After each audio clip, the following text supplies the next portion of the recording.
नमस्कार, जनतंत्र टीवी में आप सभी का बहुत स्वागत है। मैं गरिमा श्रीवास्तव आपके साथ। उत्तराखंड में चल रही सियासी उठापटक के बीच सीएम धामी आज दिल्ली आ सकते हैं। आला कमान से सीएम धामी मुलाकात कर सकते हैं। तो ये बड़ी खबर, उत्तराखंड में सियासी उठापटक चल रही है और इस बीच ये कयास लगाए जा रहे हैं कि सीएम धामी आज दिल्ली आ सकते हैं। सीएम धामी शीर्ष नेतृत्व से मुलाकात कर सकते हैं। आला कमान से उनके मिलने की संभावनाएं जताई गई हैं। तो लगातार उत्तराखंड में सियासी उठापटक चल रही है और जिस तरह से हमने हाल ही में देखा प्रेमचंद अग्रवाल के इस्तीफे के बाद अब ये सियासी उठापटक और तेज। आला कमान से सीएम धामी मुलाकात कर सकते हैं। उत्तराखंड में सियासी उठापटक चल रही है। उत्तराखंड की राजनीति में इस वक्त हलचल काफी तेज है। वित्त मंत्री प्रेमचंद अग्रवाल ने कल ही अपने पद से इस्तीफा दिया। उन्होंने मंत्री पद से इस्तीफा दिया है, जिसके बाद अब सियासी उठापटक तेज नजर आ रही है और अब ऐसे में ये कयास लगाए जा रहे हैं, ये कहा जा रहा है कि सीएम पुष्कर सिंह धामी दिल्ली पहुंच सकती हैं। और उत्तराखंड की राजनीति में हलचल तेज हो गई है। वित्त मंत्री प्रेमचंद अग्रवाल के इस्तीफे के बाद मुख्यमंत्री पुष्कर सिंह धामी ने राज्यपाल गुरमीत सिंह से मुलाकात की। सीएम धामी ने राजभवन में राज्यपाल लेफ्टिनेंट जनरल गुरमीत सिंह से मुलाकात कर राज्य से संबंधित विभिन्न मुद्दों पर चर्चा की है। तो प्रदेश के कई मुद्दों को लेकर के राज्यपाल से अहम चर्चा करते हुए सीएम पुष्कर सिंह धामी नजर आए हैं। राज्यपाल से सीएम पुष्कर सिंह धामी ने मुलाकात की। आपको बता दें कि कल ही वित्त मंत्री प्रेमचंद अग्रवाल ने अपना इस्तीफा सौंपा था और इस दौरान वो काफी भावुक भी नजर आए थे। जिस तरह से सेशन के दौरान उनके बयान सामने आए थे और इसका विरोध लगातार तमाम दलों की तरफ से किया जा रहा था और अब प्रेमचंद अग्रवाल ने कल अपना इस्तीफा सौंप दिया। और इस बीच उत्तराखंड में सियासी उठापटक भी काफी हद तक तेज है। राजनीतिक सरगर्मियां बढ़ चुकी हैं और आपको ये भी बता दें कि सीएम पुष्कर सिंह धामी ने राज्यपाल से मुलाकात की है। कई अहम विषयों पर, राज्य से संबंधित कई अहम मुद्दों पर चर्चा भी की गई और अब ये भी कयास लगाया जा रहा है कि सीएम पुष्कर सिंह धामी आज दिल्ली भी पहुंच सकते हैं और साथ ही साथ वो आला कमान से मुलाकात भी कर सकते हैं। कई अहम विषयों पर चर्चा भी करेंगे।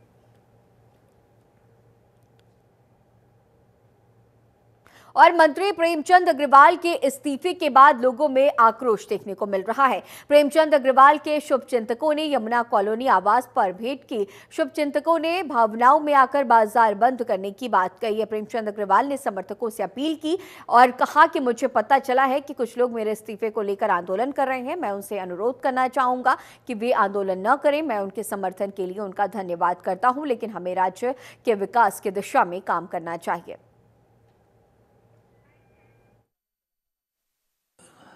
जानकारी मिली है कि मेरे त्याग पत्र के बाद कुछ लोगों ने अपने प्रतिष्ठान बंद किए हैं, बाजार बंद किए हैं। मैं उनसे अनुरोध कर रहा हूं, हाथ जोड़ के अपील कर रहा हूं कि वो अपना प्रतिष्ठान खोलें। और ठीक है, उनके अंदर जो भावनाएं उनकी मेरे प्रति है, मैं उनका धन्यवाद भी कर रहा हूं। और बस एक ही अपील कर रहा हूं कि सब लोग लगें, उत्तराखंड के विकास में लगें। हमारा मकसद इस उत्तराखंड को आगे बढ़ाने का है। माननीय प्रधानमंत्री जी के कुशल मार्गदर्शन में हमारा ये उत्तराखंड आगे बढ़े। माननीय धामी जी के कुशल नेतृत्व में मेरा उत्तराखंड और नई ऊंचाइयां छुए, ये मेरी अपेक्षा भी है और स्वाभाविक रूप से हमारा सबका भाव भी रहेगा। और सबसे अपील कर रहा हूँ, अपने प्रतिष्ठान खोलें। आपका गुस्सा, आपका जो आपके अंदर आया वो कोई ठीक है, ये मेरा क्या था जो मैंने खोया है। इसलिए भगवान का धन्यवाद कर रहा हूँ। मैं तमाम अपने सहयोगियों को धन्यवाद कर। और वहीं विधानसभा सत्र के दौरान दिए अपने विवादास्पद बयान से सुर्खियों में आए धामी सरकार में कैबिनेट मंत्री प्रेमचंद अग्रवाल ने आखिरकार इस्तीफा दे दिया। इस इस्तीफे के बाद कांग्रेस के नेताओं की प्रतिक्रियाएं सामने आने लगी। श्रीनगर विधानसभा के पूर्व विधायक और कांग्रेस प्रदेश अध्यक्ष कांग्रेस के गणेश कुंद्याल ने कहा कि ये लड़ाई तब तक जारी रहेगी जब तक मुख्यमंत्री और विधानसभा अध्यक्ष इस बात पर क्षमा नहीं मांग लेते कि उन्होंने इतने लंबे समय तक क्यों इन्हें संरक्षण दिया।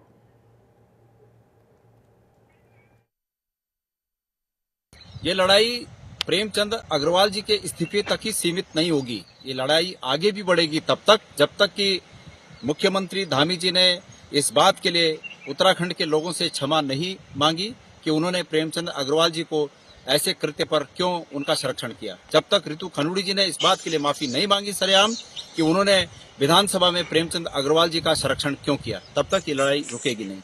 और जब तक भारतीय जनता पार्टी के अध्यक्ष महेंद्र भट्ट जी ने इस बात के लिए माफी नहीं मांगी कि उन्होंने उत्तराखंड जनता को क्यों धमकाया इस प्रकरण में, तब तक ये लड़ाई रुकेगी नहीं।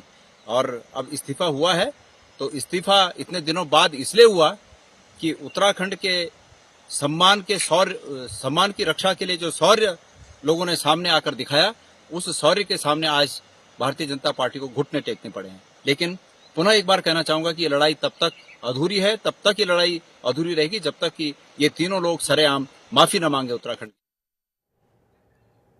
और उत्तराखंड सरकार में मंत्री प्रेमचंद अग्रवाल के इस्तीफे के बाद डोईवाला के व्यापारियों ने अपना रोष जाहिर किया।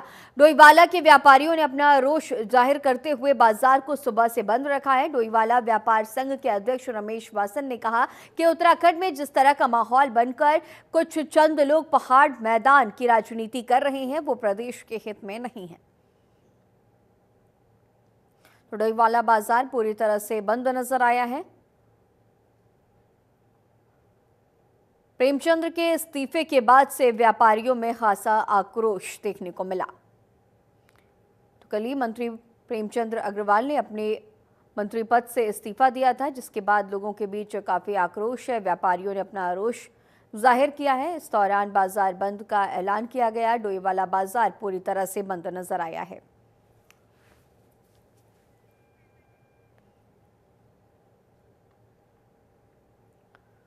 और उत्तर प्रदेश के पूर्व मुख्यमंत्री रहे हेमवती नंदन बहुगुणा की पुण्यतिथि पर सूर्यकांत धस्माना ने उन्हें श्रद्धांजलि दी है। सूर्यकांत धस्माना ने कहा कि हेमवती नंदन बहुगुणा का व्यक्तित्व महात्मा गांधी और नेताजी सुभाष चंद्र बोस के व्यक्तित्व का मिश्रण था। हम सभी को हेमवती नंदन बहुगुणा के नक्शे कदम पर चलना चाहिए।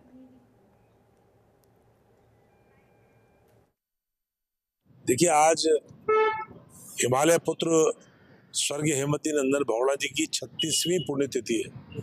आज ही के दिन उनका स्वर्गवास हुआ था 1989 में 17 मार्च को। और भारत ने एक बहुत योग्य नेता, जो भारत का दुर्भाग्य रहा और उनका भी दुर्भाग्य रहा कि वो भारत के प्रधानमंत्री नहीं बन पाए, सबसे योग्य व्यक्ति थे। उन्होंने उत्तराखंड के सुदूर पौड़ी जनपद के बुगानी गांव में जन्म लेकर के अपनी प्राथमिक शिक्षा खिरसू ब्लॉक से शुरू करके और देहरादून में माध्यमिक शिक्षा के लिए रुक करके उसके बाद इलाहाबाद विश्वविद्यालय में उच्च शिक्षा के लिए वो गए और वहां पर स्वतंत्रता संग्राम में शामिल हुए। कांग्रेस कमेटी के वरिष्ठ उपाध्यक्ष सूर्यकांत धस्माना ने कहा कि त्योहारों और धार्मिक यात्राओं के नाम पर नफरत फैलाना बीजेपी का राष्ट्रीय एजेंडा है। धस्माना ने यह भी कहा कि चाहे महाकुंभ मेला हो या होली और जुमे की नमाज या आगामी चारधाम यात्रा, सभी मौकों पर बीजेपी इनके बहाने अल्पसंख्यक मुस्लिम समाज को निशाना बनाकर देश और प्रदेश का सांप्रदायिक सौहार्द बिगाड़ने का प्रयास करती है। उन्होंने ये भी कहा है कि किसी भी धर्म, जाति या प्रांत का व्यक्ति हो, अगर वो कोई गलत काम करता है तो उसके खिलाफ सख्त कार्रवाई होनी चाहिए। रमजान शरीफ का महीना मुकम्मल हो जाता, ईद हो जाती, उसके बाद आप कर लेते। लेकिन आपको तो कड़वाहट पैदा करनी है, आपको तो तनाव पैदा करना है, आपको तो एक धर्म के लोगों के प्रति नफरत पैदा करनी है। इसलिए वो सोची समझी पूरी इनकी रणनीति है, उसी रणनीति में लोग चल रहे हैं। इनको कोई मतलब नहीं है अतिक्रमण से, इनको कोई मतलब नहीं है कभी लैंड जिहाद, कभी थूक जिहाद, कभी लव जिहाद, इस प्रकार की बातें भाजपा करती रहती है। और ये आज नहीं रुकेंगे, ये हमेशा करते रहेंगे। दीपावली आएगी उसमें भी करेंगे, बकर ईद आएगी तो उसमें भी करेंगे। इनका काम है कि सारे त्योहारों को, चाहे वो हिंदुओं के त्यौहार हो, चाहे मुस्लिमों के त्यौहार हो, चाहे ईसाइयों के त्यौहार हो, ये त्योहारों के नाम पर नफरत फैलाने का काम भाजपा का है और उस काम को लगातार मुसलसल कर रहे हैं।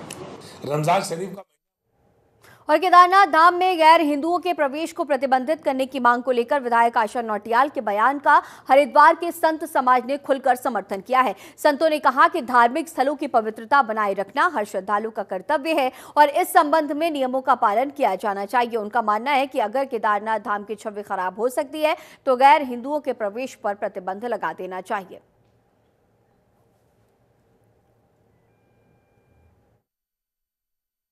ये अपने आप में एक अच्छा उन्होंने बयान दिया है और इसका स्वागत होना चाहिए, क्योंकि वो सनातन धर्म के स्थान है, उनकी पवित्रता शुद्धता बनी रहनी चाहिए। क्योंकि जो लोग गाय का मांस खाते हैं या मदिरा पान करते हैं, उनका वहां जाना वास्तविकता में शास्त्रों के अनुसार भी निषेध है। और आशा जी ने जो मुद्दा उठाया उसका पूरी उत्तराखंड की जनता समर्थन करती है, साधु समाज भी उसका स्वागत करता है। माननीय मुख्यमंत्री जी से हमारा आग्रह विषय पर तो गंभीरता से लेकर के जो लोग कार्य क्षेत्र में काम करने वाले हैं उनके ऊपर भी ये बंधन होना चाहिए, भले वो किसी भी धर्म के हों। अगर वो काम करने वाले कर्मचारी हैं या मजदूर हैं तो वहाँ कम से कम मांस और मदिरा का सेवन ना करें, जिससे देवभूमि की जो पवित्रता है, चार धामों का जो पूरी दुनिया में एक नाम है, पूरी दुनिया से लोग दर्शन करने आते हैं। और आने वाले अगले महीने से चार धाम यात्रा शुरू होने जा रही है। तो माननीय जो विधायिका हमारी आशा बहन है, उन्होंने जो मुद्दा उठाया है वो स्वागत योग्य कदम है सरकार पर। केदारनाथ विधायक आशा नौटियाल के द्वारा केदारनाथ धाम में गैर हिंदुओं के प्रवेश वर्जित के संदर्भ में जो उनका बयान है वो बहुत सराहनीय है। वास्तव में हमारे उत्तराखंड में देवभूमि इसको हम बोलते हैं, और देवभूमि में जिस प्रकार से जिहादियों ने धर्म स्थानों की पवित्रता को भंग करने के प्रयत्न किए हैं, ऐसे में केवल केदारनाथ धाम ही नहीं अपितु चारों धामों में गैर हिंदुओं का प्रवेश वर्जित होना चाहिए और वहां पर किसी भी प्रकार का व्यापार भी प्रतिबंधित करना चाहिए। गैर हिंदू व्यापार की आड़ में हिंदू बहन बेटियों को लिविंग जिहाद का शिकार बनाते हैं, ऐसी अनेकों घटनाएं उत्तराखंड में बढ़ती जा रही है।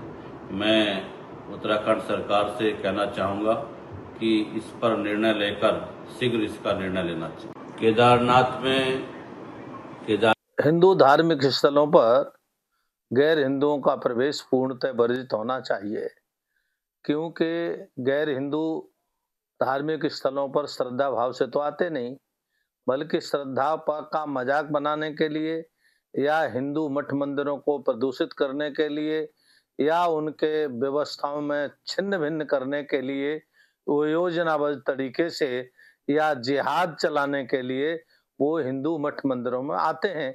इसीलिए उनका मंदिर में प्रवेश होना तो वास्तव में कड़ाई के साथ करना चाहिए और तत्काल इस पर प्रतिबंध लगना चाहिए। केदारनाथ हिंदुओं का धार्मिक स्थल है और 12 ज्योतिर्लिंग में से एक ज्योतिर्लिंग है। हिंदुओं की आस्था का महत्वपूर्ण स्थान है। पूरे विश्व से हिंदू वहां पर धार्मिक आस्था के कारण से केदारनाथ भगवान के दर्शन करने के लिए आते हैं। लेकिन देखा यह जाता है इस्लाम के जिहाद के लोग भावनाओं के साथ खिलवाड़ करते हैं। हिंदू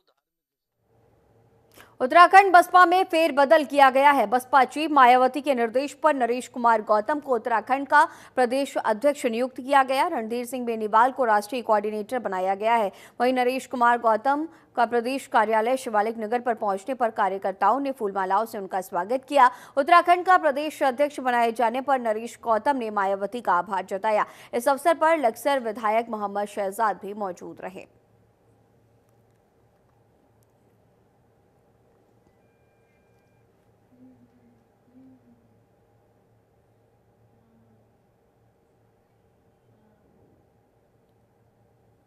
और चलिए अब आगे बढ़ेंगे, अगली खबर का रुख करेंगे, जहां भारत के पहले chief of defence staff CDS general Bipin Rawat की जयंती पर कांग्रेस कार्यकर्ताओं ने उन्हें याद किया है। इस दौरान कांग्रेस जिला अध्यक्ष विनोद नेगी, नगर अध्यक्ष भरत सिंह रावत, नगर उपाध्यक्ष यशोदा नेगी ने पार्क के गेट पर जनरल बिपिन रावत का फोटो लगाकर उन्हें श्रद्धासुमन भी अर्पित किया। वहीं कांग्रेसी कार्यकर्ताओं ने कहा कि देश की महान विभूति को आज याद करने का दिन था। ऐसे में पार्क के बाहर ताला लगा होना, प्रशासन और जनप्रतिनिधियों द्वारा उन्हें याद न किया जाना महान विभूति की उपेक्षा को दर्शाता है।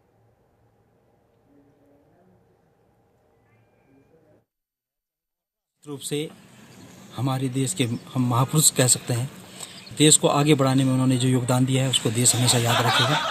ऐसे महापुरुष का आज जन्मदिन है, जयंती है। और निश्चित रूप से स्वर्गीय बिपिन रावत जी जो कि हमारे देश के पूर्व सीडीएस रहे हैं, उनको देश हमेशा याद रखेगा। उन्होंने जिस तरह का योगदान इस देश को आगे बढ़ाने में दिया, उसके लिए हम हमेशा उनको याद करते रहेंगे। हम लोग यहाँ पर उनको श्रद्धासुमन अर्पित करने आए थे। सारे कांग्रेसजन हमारे साथ थे, लेकिन आज आप सामने देख सकते हैं मुख्य द्वार पर यहाँ पर ताला लगा हुआ है।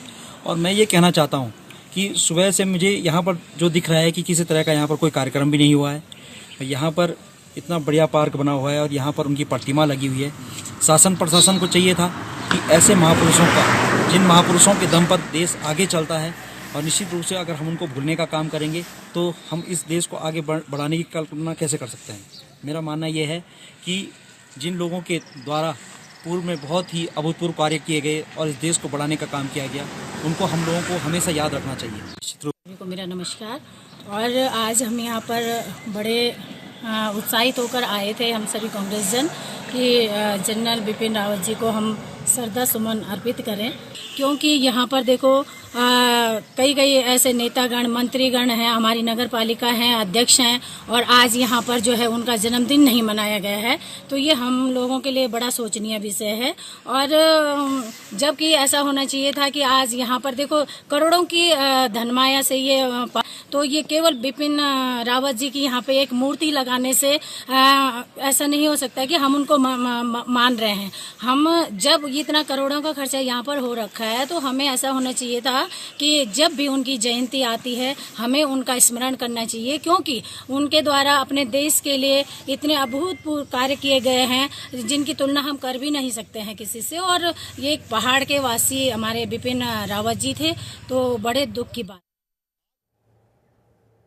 और हरिद्वार के पथरी थाना क्षेत्र शेरपुर में कथित धर्म परिवर्तन का मामला सामने आया है। बजरंग दल और विश्व हिंदू परिषद के कार्यकर्ताओं को एक सूचना मिली थी कि इलाके में ईसाई मिशनरी की गतिविधियां चल रही हैं। बताया यह भी जा रहा है कि कुछ महिलाओं द्वारा दर्जनों लोगों को धर्म परिवर्तन उनका कराया जा रहा था, और इस सूचना पर हिंदू संगठनों के कार्यकर्ता मौके पर पहुंचे और विरोध भी जताया है। मामले की गंभीरता को देखते हुए स्थानीय पुलिस को इसकी सूचना दी गई, जिसके बाद पुलिस ने मौके पर पहुंचकर कुछ लोगों को हिरासत में लिया और पूछताछ शुरू कर दी है। पुलिस को वहां से ईसाई मिशनरी से जुड़ी कुछ सामग्री भी बरामद हुई है। फिलहाल पूरे मामले की जांच जारी है।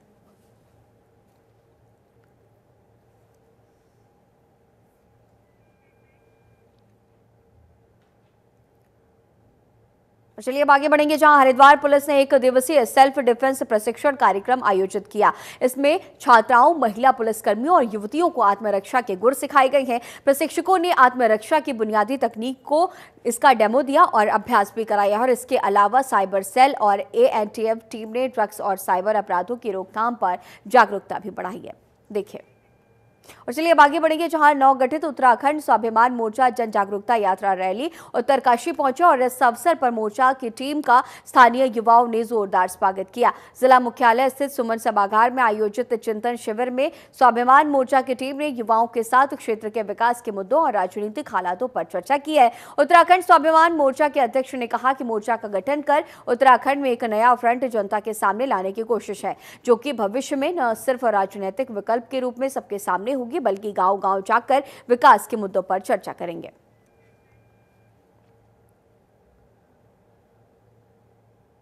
हरिद्वार के पथरी थाना क्षेत्र में हुए खूनी संघर्ष के बाद इलाके में तनाव का माहौल नजर आया। मृतक के पोस्टमार्टम से पहले जिला अस्पताल के बाहर भारी पुलिस बल तैनात कर दिया गया ताकि किसी भी अप्रिय घटना को रोका जा सके। मामले को लेकर मृतक के परिजनों के साथ भीम आर्मी के पदाधिकारी और कार्यकर्ता बड़ी संख्या में अस्पताल के बाहर जमा हो गए। भीम आर्मी कार्यकर्ताओं ने आरोपियों की जल्द गिरफ्तारी और कड़ी से कड़ी सजा की मांग की है।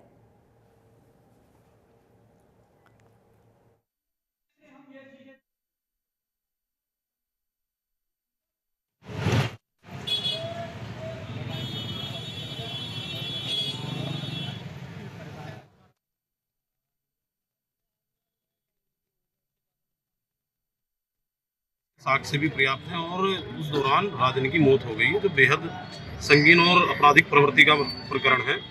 तो इसमें सभी लोग दोषियों के खिलाफ पुलिस कार्रवाई के लिए कि उन लोगों को गिरफ्तार कर जेल भेजा जाए। न्यायिक प्रक्रिया जो है उसके तहत सब लोग इकट्ठा होकर के अपनी मांग करने के लिए आए हैं। अपराधी अपराधी होता है, अपराधी की कोई जात बिरादरी नहीं होती। और इसमें जो है जो भी प्रकरण हुआ है ये बेहद संवेदनशील मामला हो गया है, क्योंकि हमारे भाई राजन जिसकी मौत हो गई है, अब मैं किसी जाति धर्म का नाम लूँ तो मेरी ऐसी सोच नहीं है, क्योंकि समाज गलत नहीं होता, समाज में कुछ लोग गलत होते हैं और जिन लोगों ने ये गलत काम किया है उन लोगों के खिलाफ कानूनी कार्रवाई की हम मांग कर रहे हैं। कुछ लोग जिसमें बताया जा रहा है कि अरेस्टिंग हो गई है, लेकिन कुछ लोग अभी पुलिस की गिरफ्त से बाहर चल रहे हैं, उनको भी एक संयुक्त टीम बना करके पुलिस द्वारा गिरफ्तार।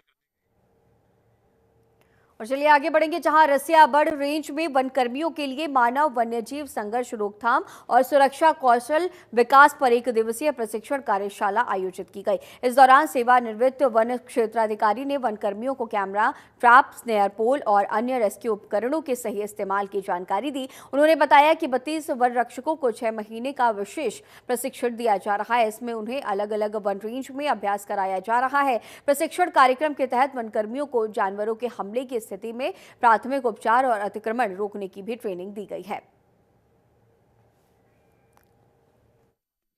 लड़के हैं और इन सब इनको 6 महीने का प्रशिक्षण दिया जा रहा है। इनको हम वाइल्ड लाइफ का भी ट्रेनिंग देते हैं, इनको अकाउंट के देते हैं, सर्वे की देते हैं, इंजीनियरिंग के देते हैं, सिल्वीकल्चर के देते हैं, पर्यावरण के देते हैं, सामाजिक वानिकी की देते हैं और कंप्यूटर का भी देते हैं, जीपीएस का सिखाते हैं। सारे इनको मतलब वैसे इनके 9 सब्जेक्ट मेन हैं और फिर जीपीएस और ये कंप्यूटर अलग होता है। तो जैसे अभी क्लास में हमने इनको पढ़ाया कि भाई ये होता है, जमीन ऐसी होती है, इस पे ऐसी जगह पे ऐसे पौधे लगाए जाते हैं। तो ये फील्ड में जो है ये ज्ञान को अपना जो है वो। तो 1 दिवसीय प्रशिक्षण कार्यशाला का आयोजन किया गया है। वन कर्मियों को विशेष प्रशिक्षण दिया गया। रेस्क्यू से संबंधित गुर सिखाए गए हैं।